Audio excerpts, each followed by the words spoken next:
হরে কৃষ্ণ। প্রিয় ভক্তবৃন্দ, আপনাদের সকলের চরণে প্রণাম। এই চাতুর্মাস্য ব্রতে আমি প্রতিদিন গীতার একটা করে শ্লোক পাঠ করে আপনাদের শোনাবো বলেছি।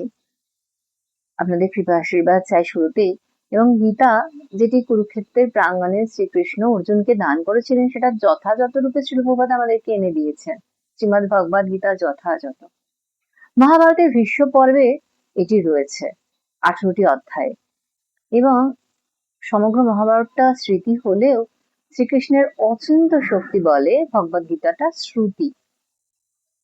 এবং আমার যোগ্যতা নেই আমি এই গীতা জ্ঞান আপনাদেরকে ব্যাখ্যা করে শোনাই, কিন্তু আমার পরমারাধ্য গুরু মহারাজ এবং আমার শিক্ষাগুরুগণ, তাদের নির্দেশে আমি চেষ্টা করছি ভগবত ভক্তি প্রচারের, এবং তাদের কাছ থেকে, তাদের শ্রীমুখ থেকে আমি গীতার যে উপলব্ধি শুনেছি সেটাই আপনাদের বলার চেষ্টা করব। তো প্রথম অধ্যায় ভগবদ গীতার বিষাদ যোগ, সেখানে ভগবানের একটু শ্লোক নেই। এবং বিষাদ যোগের প্রথম অধ্যায়ের ফার্স্ট শ্লোকটি যিনি বলেছেন তিনি হচ্ছেন ধৃতরাষ্ট্র। ধৃতরাষ্ট্র উপাচ্য আমরা এখন পড়ছি। ধর্মক্ষেত্রে কুরুক্ষেত্রে সমবেতা যুযুৎসব মামেকা পাণ্ডবাশ্চৈব কিম কুর্বতা সঞ্জয়।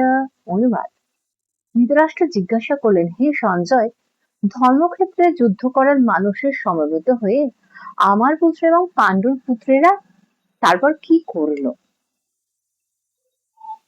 ধৃতরাষ্ট্রের এই যে প্রশ্ন, এই প্রশ্নটার মধ্যেই না লুকিয়ে আছে এই যুদ্ধের বীজ। তিনি তো জন্মান্ধ, তিনি কর্মান্ধ, তিনি পুত্রান্ধ বটে।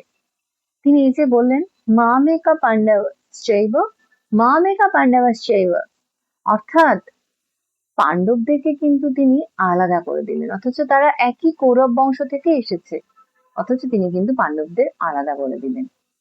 তিনি চাইলে এই যুদ্ধটা এড়াতে পারতেন, কিন্তু না, তিনি চাইছিলেন যুদ্ধক্ষেত্রে তার পুত্রদের ভাগ্য সুনিশ্চিত হোক। কিন্তু তিনি এটাও জানতেন যে ধর্মক্ষেত্রে একটা প্রভাব রয়েছে, নামটাই ধর্মক্ষেত্র। ধান খেতে কি হয়? ধান উৎপন্ন হয়। তো ধর্মক্ষেত্র ধর্মই উৎপন্ন হয়। তো যুধিষ্ঠির, পঞ্চপাণ্ডবরা ধর্মের পথে সবসময় চলেছেন এবং শ্রীকৃষ্ণ তাদের সঙ্গেই রয়েছে। তাই দুর্যোধন ভাবছেন ধান খেতে যেমন আগাছাগুলোকে তুলে ফেলা হয়, শ্রীকৃষ্ণ সেরকম তার পুত্রদেরকে উৎপাটিত করে দেবে না তো? সেই চিন্তায় ধৃতরাষ্ট্র খুবই চিন্তিত ছিলেন। আসলে শ্রীকৃষ্ণ ধার্মিক যুধিষ্ঠিরের নেতৃত্বে ধর্মটা পুনঃপ্রতিষ্ঠার আয়োজনই করেছিলেন, তাই তিনি যুদ্ধ নিয়ে খুব চিন্তিত ছিলেন এবং সঞ্জয়কে এরকম প্রশ্ন করেছিলেন। হরে কৃষ্ণ, হরি বল।